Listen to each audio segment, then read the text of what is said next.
ಏನಾಯ್ತು ಅನ್ಯಾಯ? ಇದನ್ನೆಲ್ಲ ನೋಡ್ಕೊಂಡು ಹೆಂಗೋ ಸುಮ್ಮನಿರೋದು? ಸುಮ್ನಿರ್ಲೇಬೇಕು ಕಣ. ಅಲ್ಲಿ ನಡೀತಿರೋದು ನಿಜವಾದ ಪ್ರೊಟೆಸ್ಟ್ ಅಲ್ಲ, ಮತ್ತೆ ಅವರೆಲ್ಲ ದೇಶದ್ರೋಹಿಗಳು.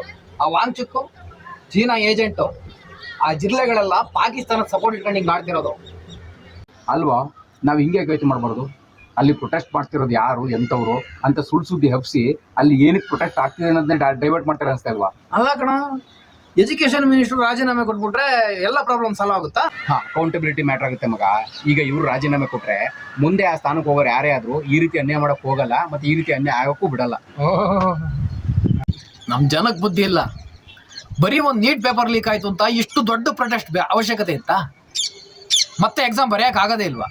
ಇವೆಲ್ಲ ನಮ್ಮ ದೇಶನ, ನಮ್ಮ ಧರ್ಮನ, ನಮ್ಮ ಸರ್ಕಾರನ ನಾಶಪಡಿಸೋಕೆ ಹೊರಟಿರೋ ಕುತಂತ್ರ. ಅಷ್ಟು ಗೊತ್ತಾಗಲ್ವ ನಮ್ಗೆ? ಅಲ್ಲ ಕಣ, ಪೇಪರ್ ಲೀಕ್ ಆದಾಗ ಸೂಸೈಡ್ ಮಾಡ್ಕೊಂಡ್ರಲ್ಲ, ಅವ್ರ ಬಗ್ಗೆ ಒಂದು ಚೂರಾದ್ರೂ ಯೋಚಿಸ್ಬೇಕಾಯ್ತಲ್ವಾ ನಮ್ಮ ಸರ್ಕಾರ? ಯಾಕಪ್ಪ ಸಾಯ್ಬೇಕು? ಸಾಯಿ ಅಂತ ಸರ್ಕಾರ ಹೇಳಿತ್ತ? ಅವ್ರವ್ರ ಕರ್ಮ ಏನಿತ್ತೋ ಏನೋ ಯಾವನಿಗೆ ಗೊತ್ತು. ಏನೋ 4-5 ಜನ ಸ್ಟೂಡೆಂಟು ಸೂಸೈಡ್ ಮಾಡ್ಕೊಂಡ್ರು ಅಂತ ಹೇಳ್ಬಿಟ್ಟು ಇಡೀ ದೇಶನೇ ಬಲಿ ಕೊಡೋಕ್ಕಾಗುತ್ತಾ?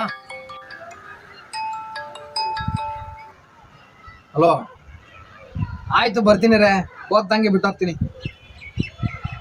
ಸರಿ, ನಾನು ಹೊಡ್ತೀನಪ್ಪ. ನನ್ನ ಮಗಳು ಸ್ಕೂಲಿಗೆ ಬಿಡಬೇಕು, ಗೊತ್ತಾಗುತ್ತೆ. ಮಗ, ನಿಮ್ಗೆ ಹೇಳ್ತೀನಿ ಅಂತ ಬೇಜಾರಾಗ್ಬೇಡ ಮಗ. ನಿಮ್ಗೊಬ್ಳು ಮಗಳಿದ್ದಾರೆ, ಒಂದೇ ಒಂದ್ಸಲ ಆ ಸೂಸೈಡ್ ಮಾಡ್ಕೊಂಡಲ್ಲ ಸ್ಟೂಡೆಂಟ್ಗಳು, ಆ ಜಾಗದಲ್ಲಿ ನಿನ್ನ ಮಗಳನ್ನ ಕಲ್ಪನೆ ಮಾಡ್ಕೊಳಕ್ಕಾಗುತ್ತೆ ನಿಮಗೆ? ನಾಳೆ ದಿನ ನಿನ್ನ ಮಕ್ಕಳು ನನ್ನ ಮಕ್ಕಳು ಆ ಜಾಗದಲ್ಲಿ ಏನು ಮಾಡ್ತೀಯಾ? ಈಗ ನಾವು ಆಗ್ತಿರೋ ಅನ್ಯಾಯದ ವಿರುದ್ಧ ಹೋರಾಡದೆ ನಮ್ಮದೇ ಸರ್ಕಾರ ಆದರೂ ಗುಂಡಾಗಿರಿ ನಡೆಸ್ತಿರೋದನ್ನ ಪ್ರಶ್ನಿಸದೆ ಕುಡ್ರಾಗಿ ಉಳ್ಕೊಂಬಿಟ್ರೆ ನಾಳೆ ನನ್ನ ಮಕ್ಕಳು ನಿನ್ನ ಮಕ್ಕಳು ಭವಿಷ್ಯ ನಾವೇ ಹಾಳು ಮಾಡ್ದಾಗಲ್ವ? ನಾನಂತೂ ಪ್ರೊಟೆಸ್ಟ್ ಹೋಗೇ ಹೋಗ್ತೀನಪ್ಪ.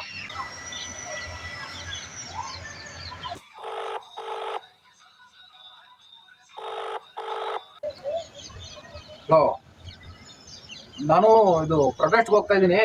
ಪಾಪನ ಇವತ್ತು ನೀನೇ ಸ್ಕೂಲಿಗೆ ಬಿಟ್ಬಿಡು. ಹಾಂ ಆಯ್ತು, ನಡಿ ಮಗ.